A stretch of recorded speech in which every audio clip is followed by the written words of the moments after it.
Good to be here. I'm excited. I didn't think I'd get a chance to, first of all, meet your mom. We've known each other a long time, 2 Arizona grads. Right. I don't know who had the lower GPA.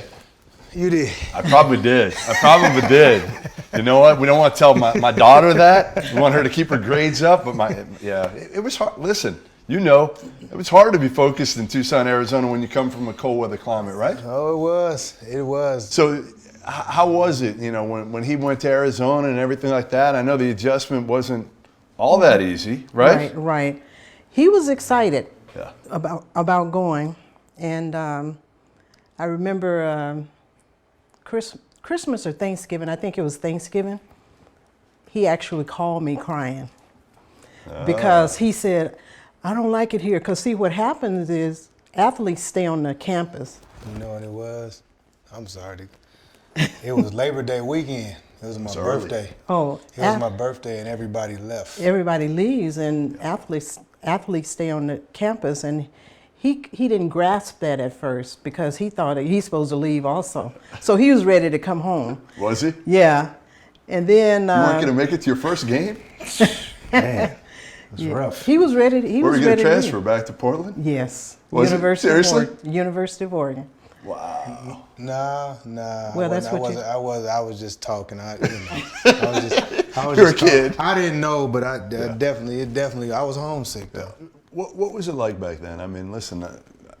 Again, being an Arizona grad, I'm watching you and Khalid Reeves and saying this is fun a backcourt as there was, especially West Coast to East Coast. Right. What was it like playing in Tucson and kind of being that guy that eventually everybody knew who you were? It was a great time. Early on, I could tell like the fan base of Arizona. It was like no other. So we play our first inter-squad game. I remember that. We play our first inter-squad game, and I'm like, it's sold out. It's like Wednesday night. It was a Tuesday or Wednesday night. And I was like, man, and this was just an inter-squad game. And it was just a great time. Those 4 years, they were about as good as can be for me. So when did you ever think, Liz, that Damon had a real shot at playing in the NBA? It was a junior in college when I realized that he would probably make it. I'll tell you one thing. When he was a sophomore in high school, I'll never forget it. His counselor told me that Damon needs to focus more onto his studies and something else because he's playing basketball, but he'll never make it like his dad. Really? Yeah. And I saw this guy. I used to see this guy every day in the gym. Yeah. He never spoke to me. That was He it? really didn't. He really didn't. But I'll never forget that. And that's one of Damon's things that motivated him a lot when people tell him he can't do anything. How much does confidence in the NBA separate 90% of the players? Is it confidence? It's all confidence. You think about basketball. It's like me telling my team now. It's levels to it. There really is levels to it. You have guys that play in high school. Okay, guys get scholarships, and then some guys that's their last game they ever play of organized basketball. You go to college. Okay, now it's another separation. Now you get, you get 4 or 5 guys at at a high Division I level that can be pros, and then you get other guys, they might go overseas, and then you get to a mid-major level. And let's just, you think about the players that have made it from a mid-major level, like you got to have so much confidence in yourself on a mid-major level to make it. It's to me, confidence plays a big part in everything. And if you don't have confidence in your ability, you're not going to make it. Period. But in the NBA, getting to the NBA especially, because there's separation in the NBA. There's separation in the NBA, but the difference in the separation in the NBA is like I try to tell people, the average fan, like because that guy sits on the bench doesn't mean he can't play. Right.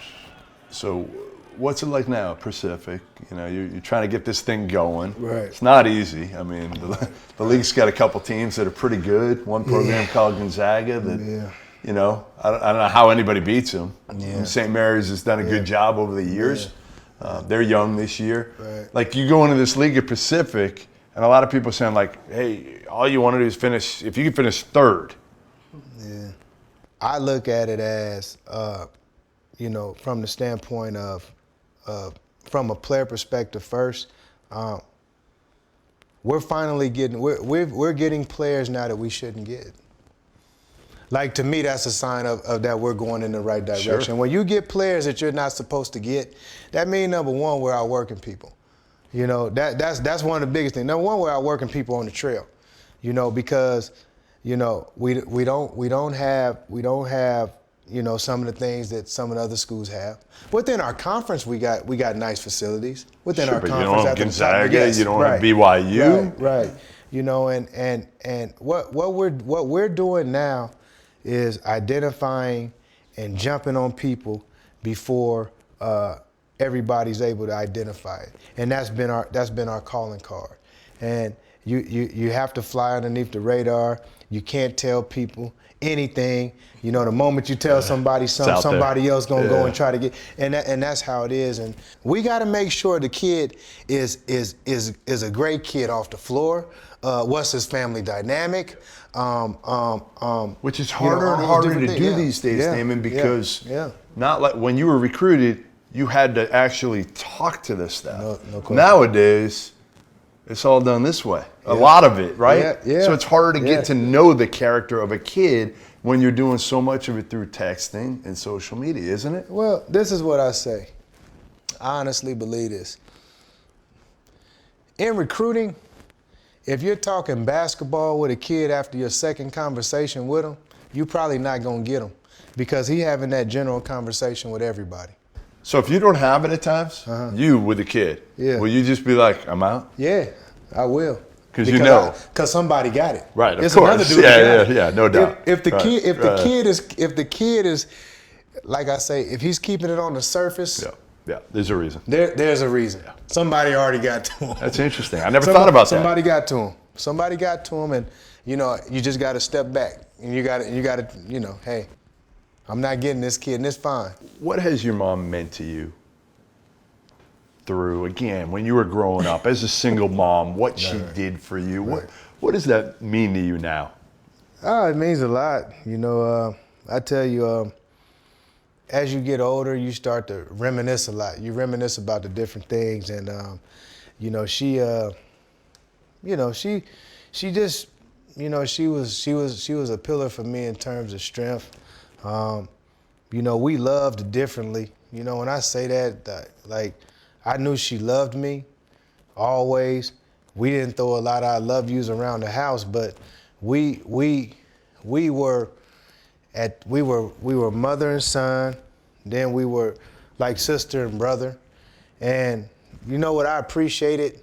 Like, what I think that nobody really understands, and I give her all the credit in the world. Like, I think she trusted me with her life. Now, she might have been scared at times, but I think she trusted me with her life. And I say that to say this, like, she worked so early, like, she would wake me up, and then I got my own self dressed. Like, I would watch her do so much as a kid. I can remember in the summer times, you know, she would leave to go to work, and I would before I left, I would wash dishes, I would vacuum the floor, and just do all that to try to make life easier for her. What would be a successful coaching career for you? How long do you want to do this? I don't know how long I want to do it, but I would say if the day I walk inside the building and I don't feel no passion about it no more, probably be the day I gotta let it go. This job requires you to be locked in. Yeah, especially at Pacific. That's like what mid-majors. Right. I love competing with the coaches in my league, you know, because there are some competitors. Yep. There are some competitors. I've known Randy Bennett since I was 14 years old. I've known him for a long time. Like, he's a competitor. Like, but I just love, I love our league. I love the coach, and I love to compete. So I'm gonna do this till the passion goes away. Well, I appreciate you having me. Liz, appreciate your hospitality. You're welcome. Dinner, it's great meeting you. Always good seeing you. Yes, you know sir, that. Jeff. Always good seeing you. This was fun to do. Yeah. Glad I came out, and good luck this season. All right, thank you.